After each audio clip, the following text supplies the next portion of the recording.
Next witness panel is witness number 173 on page 48.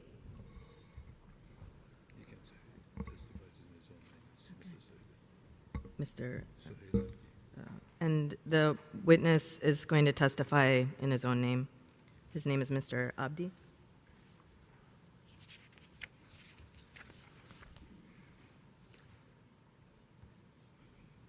Good morning, Mr. Abdi. Can you hear me?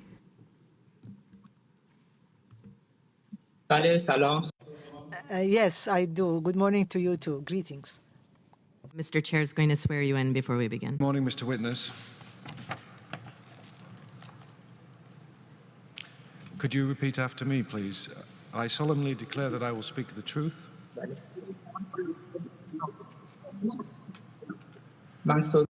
I solemnly declare to tell the truth, The whole truth and nothing but the truth.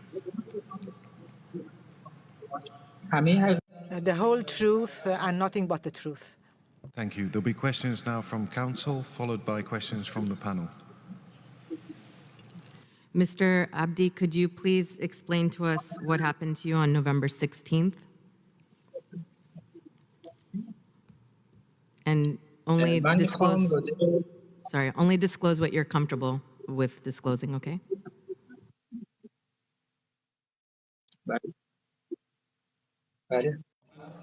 Yes, I would like to talk about the 25th of Aban and Shahriyar. And the fact that on Friday, the 24th of Aban, the price of petrol was raised threefold. And in the virtual space, there was information about it. People through the different groups, they were talking to each other, and they said, okay, let us all take our cars to the streets, not to move, and let us protest so that the government changes this position. That's to say, not to raise the price of petrol. And it was a Saturday morning. I was going to work, and I saw that the crowds were gathering on the streets, and that actually people were doing the same. Well, I am also a citizen, and I believed that I had to participate in the protest because the rise in the price of petrol would affect all the other items in the country, and therefore that's what we decided to do. Our protest was in this form that we just turned off our cars and we stayed on the street. There was no violence. There was nothing, but the government thinks otherwise. If you look at the videos or the pictures from the first hours of the protest, you will see this. If we wanted to create any riots, if we wanted to change the order in society, we would have gone with clubs and stones or wooden sticks or something. You can see yourselves in the videos, not a single person has a stone in hand or a piece of wood in hand or anything else.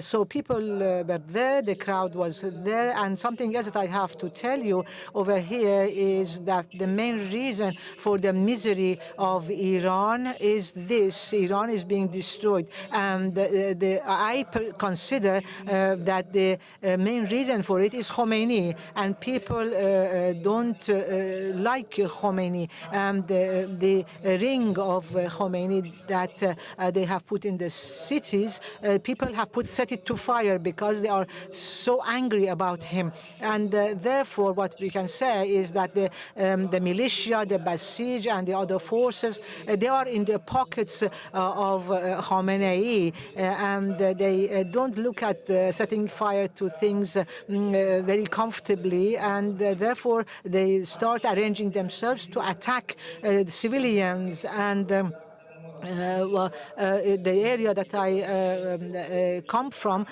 you see people that we could see people who had masks on. They were clad in black.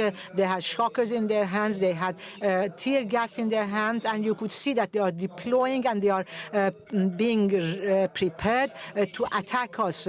Until that moment, nothing had happened in Shahriyar. I have photos from hour to hour until until that time that I was shot with a bullet, nothing had happened. There was no fire, only because they set this ring into fire, they attacked citizens.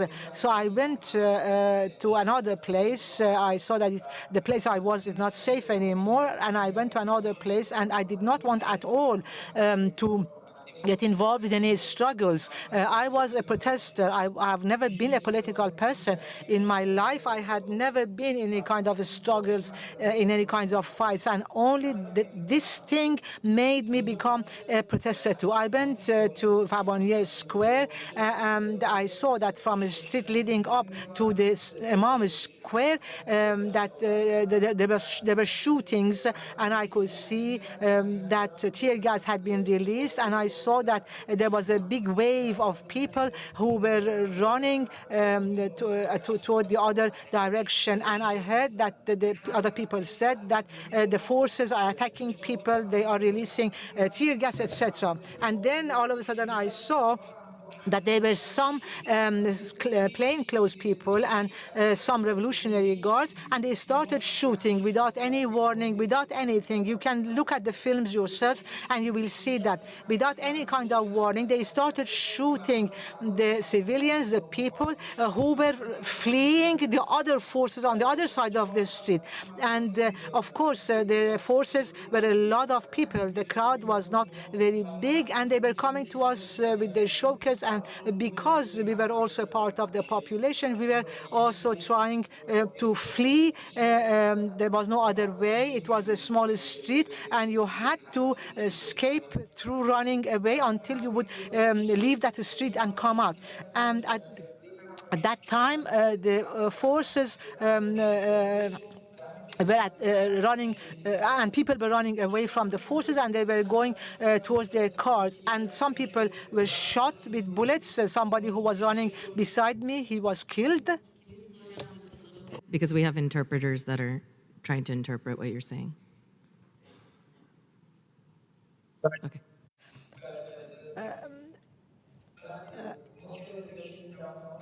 And we were trying to escape, and one of the protesters who was beside me, and one of the members of the force shot him in his chest. He fell down, and when we saw this scene, we also became very nervous. We lost control, and we realized that things becoming even more difficult. And I saw somebody shooting with the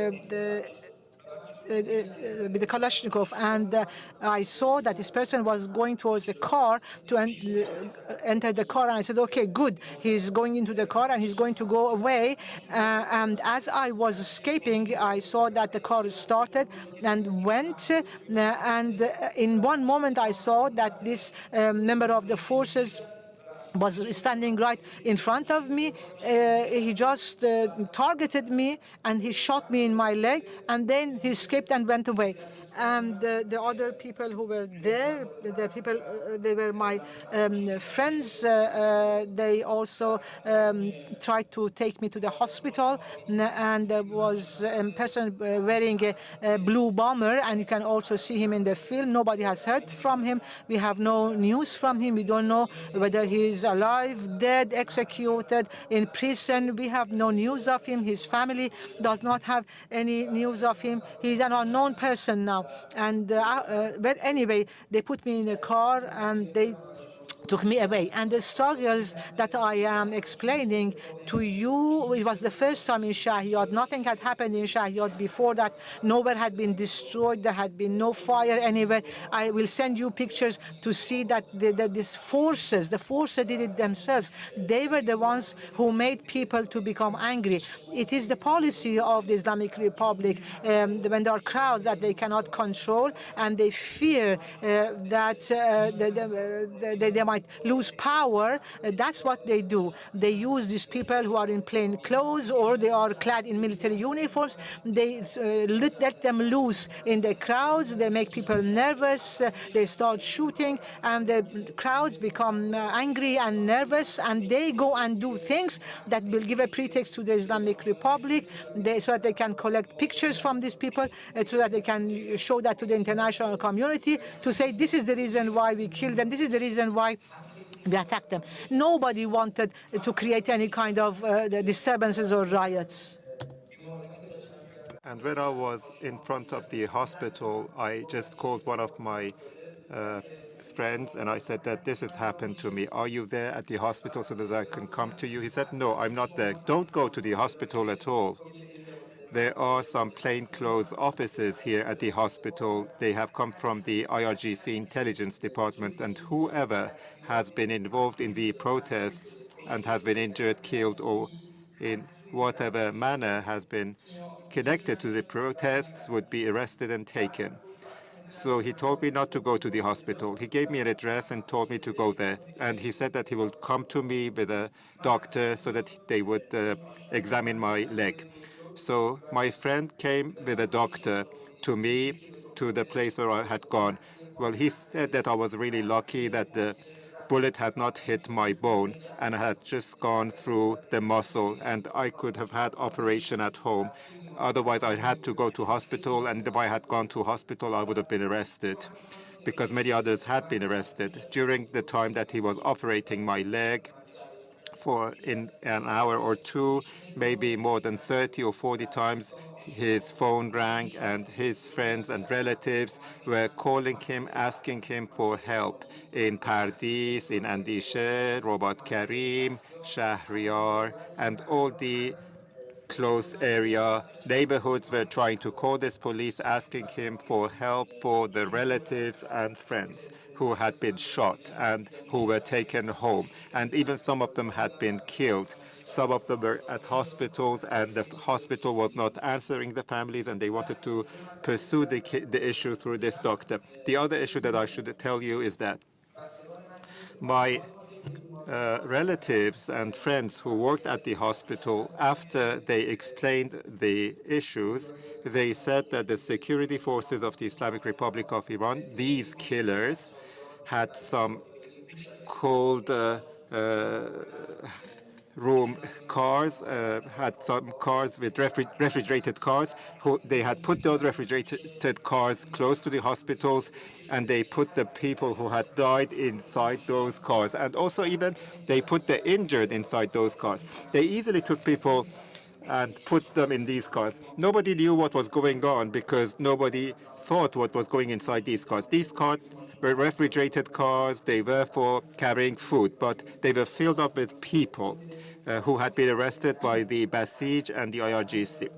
So in such a way, they took people out of the city to Kahrizak. Kahrizak is a place where after they take you, nobody can find you. They either kill you there or they do something to you. Nobody would know what will happen to you. So time passed. Since my brother had problem with the government, he had left the country. After he realized what had happened to me, he called me.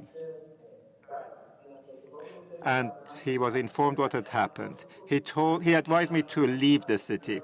He said, don't go home, leave the city. So I decided to leave. I went to another place. I stayed there for a few days because in Iran, it was by the end of the day of 16th, it was the end of 16th of November. The internet was cut off completely. There was no access to internet at all. Nobody could know what's going on with the others through internet. After a few days that I was in hiding, my brother called me through a direct telephone call. The internet was cut off for 7 days, I think. For some cities, the internet was reconnected, of course. So my brother called me, and he said that my film was broadcast in social media, and they knew who I was now. So I had no chance but to leave the country. Otherwise, I would have been arrested. I felt that my life was in danger, and it was not just my life. The doctor, the nurses who had helped me, my family's lives were in danger. And all those who were close to me, who had helped me, all those lives would have been in danger. It wasn't just me then.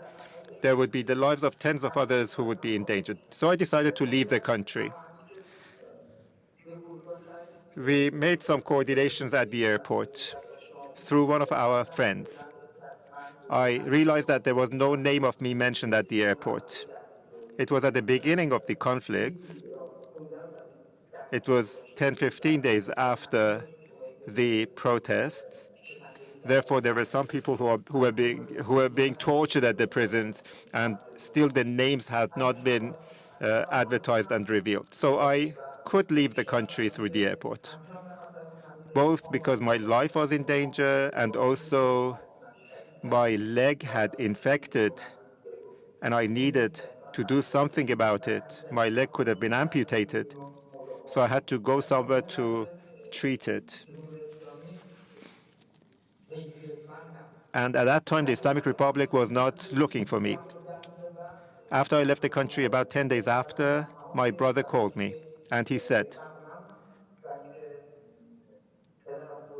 that my father was taken to prison, my laptop was taken by the security forces, and there was no information on my father. I was really afraid. I used to hear from the news that some Iranians were being detained in Turkey and returned to Iran and deported to Iran. So they had taken my father, they had tortured him, and all our electronic devices were controlled. After they realized that they could not get anything out of my father, my father told them that my son had never come back home, and we had no news of him, and the only thing we know about him is that he has left Iran. So you can go and ask from the airport. This has been the time of his flight and all that. He's not in Iran anymore. So why do you want him from me? I wouldn't have let my son even to come home under such conditions. So finally, I think because of what my father said, he was released. But now I have to recall all those who have been killed, all the mothers of those who have been killed, all the friends of those who have been killed. I don't have anything to add. If you have any questions, I'd be happy to answer. Show the video of from the protests. Yeah. 1 second.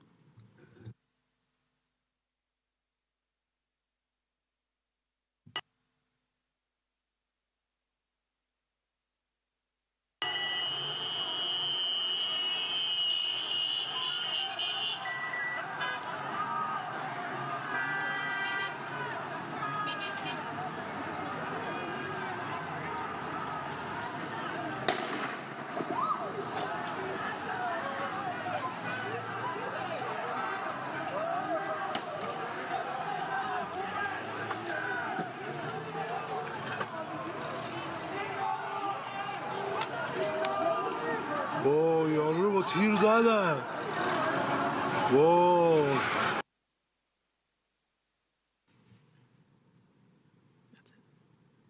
Thank you. Mr. Chair?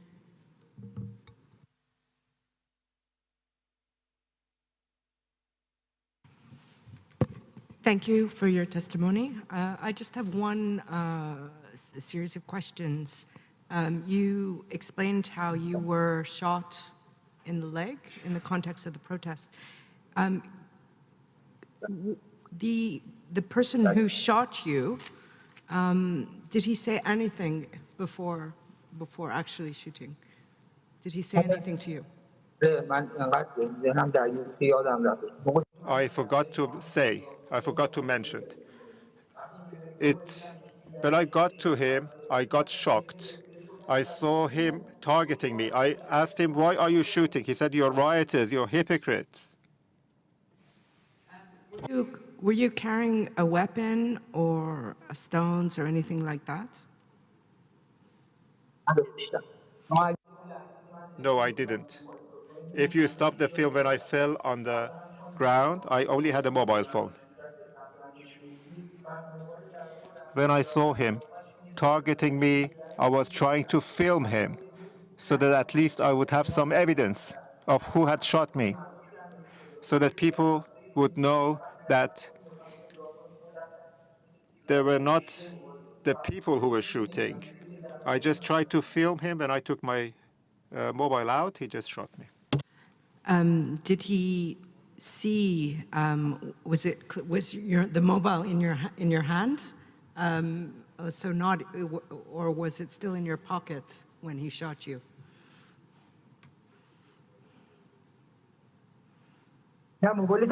I had taken the mobile out. When I was running towards that man, I saw him targeting me. When I took out the mobile and the mobile was out, he just shot me. And under that conditions, I just fell on the ground.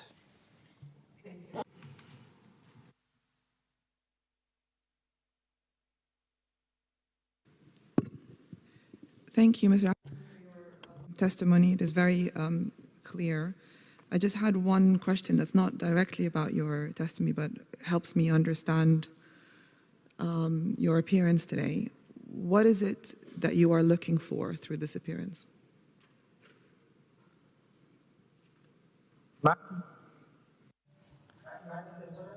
My expectation is that the rights of the families would be defended. There are many who died, and there are people who left the country. We are somehow dead too. We are not living, really.